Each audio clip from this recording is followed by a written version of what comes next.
بخیر. من همین الان از خواب بیدار شدم، رفتم حمام، سرحالم فرشم و آماده اینم که روزمون رو پر انرژی شروع کنیم. Let's go. خب حالا بریم سراغ اولین کاری که من صبح که از خواب بیدار میشم انجام میدم.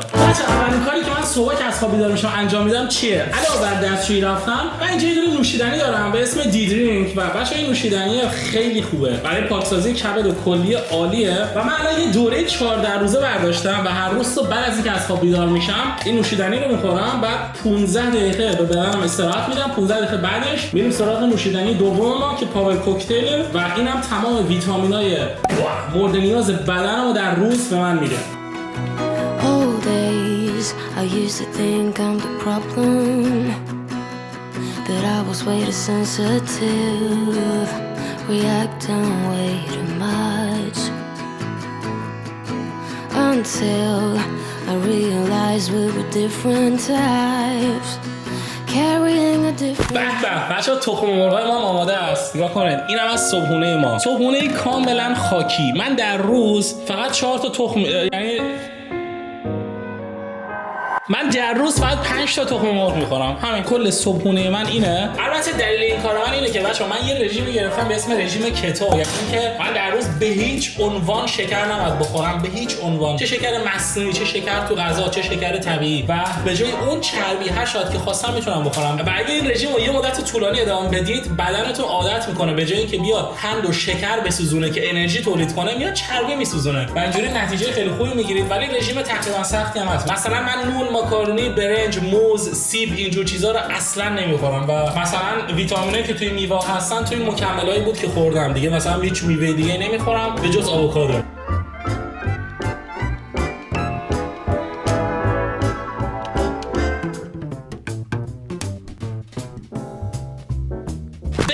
آقا بنازم اینم از صبحونه ما. بچه‌ها یه صبحونه کاملا رژیمی و خوب. البته باید حواستون باشه که زرد زیاد نخورید چون که اصلا برای کبد خوب نیست و تنها چیزی که کم دارم نونه. خیلی دوست دارم نون بخورم ولی خب دیگه رژیمی دیگه اصلا نون نباید بخورم. اگه نون بخورم دیگه واقعا دیسیپلینم خراب میشه. واقعا اون زحمتی که تو این رژیم دارم میگیرم خراب میشه. و اینم بهتون میگم که من تا الان که 3 هفته گذشته 5 کیلو کم کردم. یعنی خودم پشمام ریخته. آقا ما بریم صبحونه‌مون رو بخوریم، دلتون نخواد میبینمتون. Looking through an hourglass, the change is so. به آقا من همین الان یادم اومد که ما یه قرار با وکیل مالیاتی هم داریم و من کافه‌مو همین الان ریختم که یه مسیر بخورم. اصلا دیگه وقت نمی‌کنم خونه بخوام وایسم، چه می‌دونم کافه بخورم به بقیه کارام برسم. من فکر کنم یه ذرم تازه دیر برسیم. آقا یه نکته‌ای راجع به همین کافه ریختن توی خونه و بردن می‌خواستم بهتون بگم. می‌دونستید که اگر من به شخصه مثلا بخوام هر روز از خونه که زدم بیرون کافه‌مو بیرون بخورم، همین که خیلی از کافه‌ای که بیرون می‌خوری طعمش خوب نیست، طعم خونه رو نداره و همین که هر سری اگه بخوام 5 یورو بدم، خب ما حتی اگه بخوایم روزی 2 تا کافه هم بیرون بخریم میشه 10 یورو و این 10 یورو در ماه میشه ماهی 300 یورو. حالا اگه هم تو ایران هستید میتونید پولشو به تومن حساب کنید که مثلا اگه بخواید در روز 2 تا کافه، 2 تا چای بیرون خونه بخورید چقدر پولش میشه. و واسه همینه که منم اینو یاد گرفتم که دیگه جدیدن از خونه که میزنم بیرون و وقتی که میرم اوکی با ماشین دارم میرم جایی و خیلی راحتم، کافه‌مو خودم میریزم همراه میبرم دیگه. چرا باید هم وقت تلف کنم یه جا بخوام کافه بخرم و چرا باید این کارو اصلا انجام بدم؟ به نظر من خیلی نکته جالبیه. All I want in this whole life, a little red house in a country wife, a picnic table out on the lawn, a couple of kids and a couple of dogs, work all day to 5:30, chain خب link. آقا ما کار مالیاتیمون رو انجام دادیم پیش وکیل، خدا رو شکر همه چیز خوب پیش رفت و اینجا نور رو داریم که نوک دماغش هم یه ذره کثیفه. آره قبل از اینکه من دلیلش رو بگم یه سوال ازت دارم. چه حسی داری هر سری که میام زنگت میزنم یه کاری میخوام با تو انجام بدم اون کار خیلی دیوونه کننده است؟ من یه دوستی داشتم یه روز بهم گفته بود که من یه جا رسون، بعد گفت شماره‌مو از تو گوشیت پاک. الان هم واسه داری نه؟ الان هم واسه دارم. آقا دلیلش اینه که نگاه کنید بچه‌ها، ما الان وسط برلینیم، وسط شهر برلین. خب و یه گاف صندوق اینجا داریم. بچه‌ها با نور اومدیم واسه همین اونو که دماغش کثیف بود چون که به خاطر زنگای این قسمته. گاف صندوق داریم که این گاف صندوق مال یک مغازه بوده و این گاف صندوق الان بیش از 10 ساله که کلیدش گم شده و هیچ کس نمیدونه که توش چیه و ما اومدیم اینو خریدیمش و فقط واسه یه پروژه یوتیوب فکر کنم یه 150 کیلویی بودیم. اینو که بذار باشه اون یکی دیگه که آره یه تیکه دیگه هم داره که اون 400 500 کیلوش بود. ببین تسلا من همه چیز جابجا میکنه، چوب، تیراهن، سیمان، جابجایی‌های غولاسا. بعد بهش بگید تسلا وانه. All I want in this whole life, a little red house in a country wife. خب آقا ما نورم رسوندیم خونه و الان خودم دارم میرم سمت خونه. یس امروز به همه کارام رسیدم، کارهای اداری و چه میدونم وکیل و اینجور چیزا. و اینو خواستم بهتون بگم بچه‌ها، نور نمیدونم شما حالا چون که از نزدیک ندیدینه شاید نفهمید، ولی نور از این شخصیت‌ها داره که مرامش بچه‌ها مرام پهلوانانه است، یعنی دمش گرم واقعا. ما داریم برمیگردیم به سمت خونه، همه جام پر از برفه و چه خیابون خوشگلی اینجاست، خیلی خفنه، خیلی خوشگله. هر روز که میرم به سمت خونه اصلا انرژی مثبت میگیرم، این طبیعتی که میبینم لذت میبرم و توی خونم خیلی کار داریم، ولی روزم همیشه اینجوریه و خیلی روزمو دوست دارم. مثلا همش یه محل نیستم مثل سر کار دائم و اینجور چیزا. خودم به شخص سبک زندگیمو دوست دارم، خیلی باحاله. هر روز یه کار جدید می‌کنی و هیچ وقت هم حوصله سربر نمیشه. خب آقا ما بالاخره رسیدیم خونه و بچا وضعیت خودتون ببینید. تو این تایمی که من نبودم متاسفانه اومدن و یخچال جدید ما رو بردن. دلیل اینکه این یخچالم بردن یک بار توی ویدیو توضیح داده بودم. این یخچالی که آوردن متاسفانه درش خراب بوده، یه ترک داشته و من به شرکت سامسونگ جایی که خریدیمش پیام دادم و اونا کلی معذرت‌خواهی کردن و دیگه قرار بر این شد که بیان یخچال رو ببرن و بعد یک هفته برام یه یخچال جدید بفرستن. ولی خب این کار خیلی بده. دلیلش هم اینه که ببینید بچه‌ها من الان هر چی که تو یخچال بوده رو گذاشتم بیرون. گوشتامونم گذاشتم اینجا، تازه این یه قسمت از گوشتاست. این از گاف صندوقیه که ما خریدیمش برای یکی از ویدیوها که سعی کنیم تو اون ویدیو این گاف صندوق رو بازش کنیم و من اصلا نمیدونم توش چی است. و الان دارم اینجا یه دونه جا درست میکنم، خب که جا درست کنیم مثل میز و بعد گاف صندوق رو بذاریم روش و آمادهش کنیم برای ویدیو بعدی. ویدیو بعدی هم که حالا باز کردن این گاف صندوق خواهد بود، توی 3-4 روز دیگه میخوام رکوردش کنم. اول از همه اینا خیلی بزرگن، من باید بره از اینجا کوتاهشون کنم که یه ذره کوچیک‌تر و جمع جورتر باشن. حالا که قراره که این میز آماده کنیم، من گفتم این چوبام که اینجاست اینا رو هم ببریم، همه رو بذاریم این گوشه، روکش روش بذاریم که آماده باشن که بعدم که کلبمون رو کامل تمامش کردیم، این چوبی که اینجا می‌بینید رو بذاریم کنار کلبه و این خرده چوبا رو همه رو برداریم بذاریم تو این چوب که این چوب رو به عنوان انباری استفاده کنیم. و این تیکه چوبی که اینجا می‌بینید هم واقعا انباری چوبه، یعنی اینجا چوب قرار میگیره که برای شومینه و آتیش ازش استفاده کرد. زیاد توضیح دادم، آقا لیتس گو بریم اره برقی رو بیاریم. الان که رسیدیم خونه ساعت 3:30 بشینیم یه ذره به این کارا برسیم تا هوا روشنه. بعد امروز خرده‌کاری‌های گارتن انجام بدیم. هر روزم که من تو خونه کار می‌کنم واقعا این خونه کلی تغییر می‌کنه و یه قدم به سمت خونه رویاییم نزدیک‌تر میشه. خب آقا همه چیز آماده است، اره برقی ما هم آماده است و لیتس گو. باتریام روشه، آماده کاریم. این چوبو دهنشو سرویس کنیم و بچا چوب این خیلی خفنه، خیلی خوشگله. اما مدت هم زیر این روکشه بوده. بعد میخوام از همین چوبم برای درست کردن آتیش استفاده کنم، چون بعد از این هنوزم کلی کار داریم و تو این هوای سرد یا آتیش اگه باشه که ما رو گرم کنه خیلی خفن میشه. آقا ولی خداش خیلی خفنه که این اره برقیه و بنزینی نیست، چون اگه بنزینی بود الان بعد 1 ساعت هندل می‌زدم. اینجوری چی میگم 1 ساعت بعد روشنش می‌کردم. خب لیتس گو بریم برای تیکه تیکه کردن این چوبه.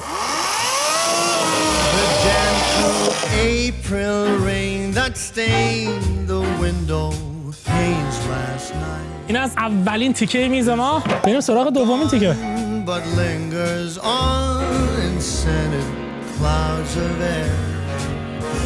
We watch the town awaken to the trembling morning lights.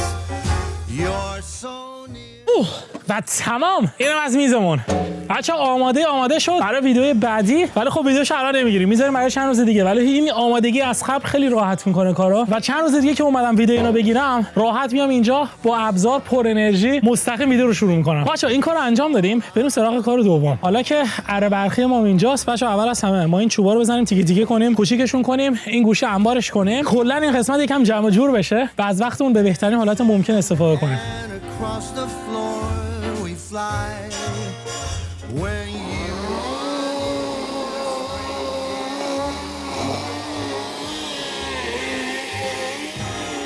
I hold you so close, I think you must hear my heart tingle. We're hand in hand, cheek to cheek, and floating in midair. When you are near, spring is everywhere.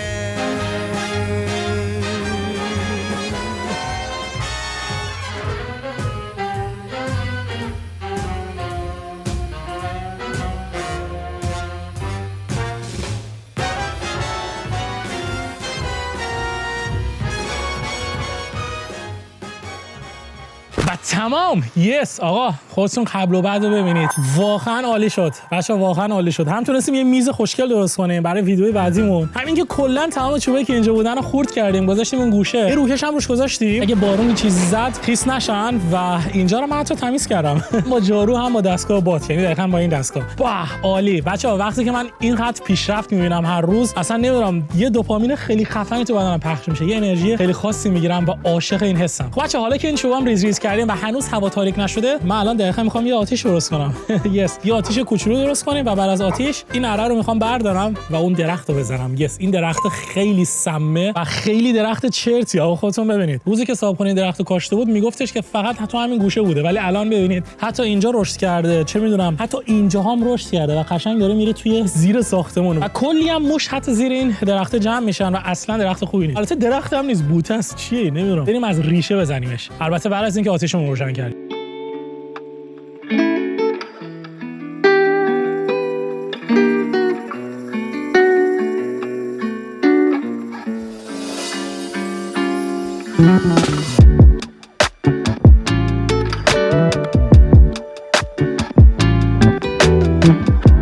بچه از بس سفته که نگاه کنید زنجیرمون خراب شد. اوکی بچه تعمیرش کردیم ولی فکر کنم اصلا اره برقه مناسب این کار نباشه، بلکه این دستگاه مناسبه. لیتس گو بریم که تمام این بوته رو خرجش کنیم.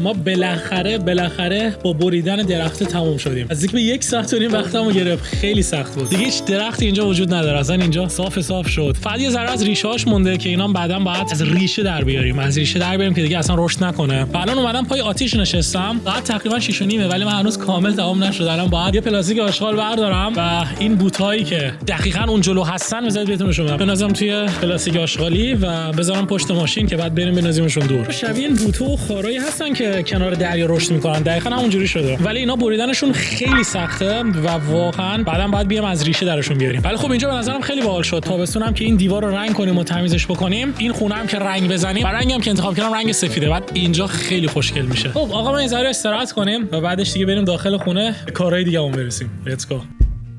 Come on, stop, turn the key and cooler on. Push the pause for relief. Free pass, you don't even have to ask to. خب آقا ما بالاخره تمام شدیم. الان نشستم پای پی سی، یه ذره من باید به کارام برسم، 2 تا فیدبک باید بدم. دقیقاً همین 1 ساعت پیش یه ویدیو جدید گذاشتیم، بچه‌ها خودتون ببینید، بازسازی کلبه پارت 3 قسمت رنگامیزیشه و خیلی ویدیو خفنیه. بچه‌ها من خودم عاشق ویدیوهای بازسازی ام، نمیدونم چرا، اصلا خیلی حس خوبی به آدم دست میده. یعنی همین الان که من اینجا نشستم کمرم درد گرفته. ولی خب خدا رو شکر کارهای توی باغچه برای امروز دیگه کافیه، بقیه رو میذارم برای فردا یه روز دیگه. الان همونجوری که بهتون گفتم ویدیو جدید گذاشتیم، بعد یه ذره بشینم کامنت‌ها رو بخونم، بعدش 2 تا فیدبک بدیم و بعدش دیگه میتونیم چیل کنیم و دیگه برای امروز تمام شدیم. و یه چیزی بهتون بگم، شاید باورتون نشه ولی من از امروز صبح تا به الان فقط همون یه صبحونه رو خوردم. دلیلش هم اینه که من رژیمم، می‌خوام یه ذره وزنمو کم کنم، یه ذره گشتم شد ولی سعی کردم چای و کافه و اینجور چیزا بخورم. خب آقا دمای هوا بیرون الان من چک کردم -1 درجه بود و این بالا یه ذره سرد شده. بریم رومینه رو روشن کنیم، یه ذره اینجا گرم بشه و بعد برسیم به کارمون. دقیقاً این چوبایی که اینجا دارید میبینید بچه‌ها چوبایی که امروز ما بریدیمشون و همون چوبایی که من خیلی دوستشون دارم. اینا خیلی تق تق میکنن و یا کنید من 2 تا فیتیلم زیرش گذاشتم. بعد برای من سواله که آیا این چوبا خوب میگیرن یا نه. به نظر من که اوکیه، ولی ببینیم که چی میشه. به آقا من اشتباه نکردم، واقعا چوب خیلی خوبیه، یعنی دقیقاً به اندازه همین چوب خشک ما سوخته و به نظر من عالیه. Has a second job at midnight when it's time to leave. Cost $7.50, never seems to pay the rent. You gotta have a trick or two that's hidden up your sleeve. But living ain't a magic act, days are long and that's a fact. Money still ain't quite enough. خب آقا کارای ما پشت سیستم هم تمام شد و ساعت تقریبا 10:30 شبه، ولی من خوابم نمیبره که اصلا کل تنم میخوره، کل تنم برای کار میخوره. آقا من یه دستگاهی خریدم، این الان دقیقاً 1 ماهه که همینجا افتاده، یعنی اصلا وقت نکردم که من اینو سرهم بکنم. این دستگاه برای اینه که هالتر رو بتونی بذاری روش و چه میگن بالا سینه و پرسینه بتونی بری. خیلی بعد دستگاه خفنی باشه. Let's go. Seems just like everything means nothing at all. He was laid off just last week, making parts for big machines that made a lot of fancy things that folks don't buy no more. And now he's in an old motel. Lately he don't. و تمام آقا، بالاخره تمام شدیم. خودتون ببینید چقدر خفن شد، یعنی واقعا بعد 1 ماه من دوباره میتونم تمرین کنم. ولی خیلی خفنه، من حال میکنم باش، خیلی هم محکمه بچه‌ها. اصلا اینجوری که فکر میکنید نیست که مثلا یه ذره شل بزنه و اینا، اصلا شل نیست، اصلا شل نیست. نه ولی خدایش وزنه که میاد روش دیگه خیلی سفت میشه. به نظر من کاملا اوکیه و کافیه، آدم چیز دیگه نمیخواد. اگه این پایاش یه ذره بلندتر می بود خب شاید یه ذره محکمتر میشد، ولی الانم میگم بهتون بچا محکمیش خیلی خوبه، به نظرم اوکیه. فقط تنها مشکلی که الان من دارم اینه که هالترم خیلی کوتاست. هالتر من 120 فکر کنم 180 نیاز داریم که یه ذره اینم فاصله بدیم، من اینجا جا دست داشته باشم، حداقل آرنجم نخوره به اینا. آقا یه روز کامل منو دیدید بچا، باورتون نمیشه، ولی هر روز من اینجوریه. تازه بعضی از روزا خیلی بیشتر کار میکنم، مثلا ساعت 9 صبح بیدار میشم یه سر کار میکنم تا آخر شب. پس فردا دیگه باید تمرینم بکنیم. امیدوارم که این خونه هر چه سریعتر تمام بشه و منم بیشتر مراحلشو دارم براتون دیگه به اجرا میذارم. آخش آقا بالاخره دوباره میتونم بخوابم. یکی از بهترین تفریح‌های دنیا، البته فقط بعد از یه روز پرکار و طولانی. شب شما بخیر.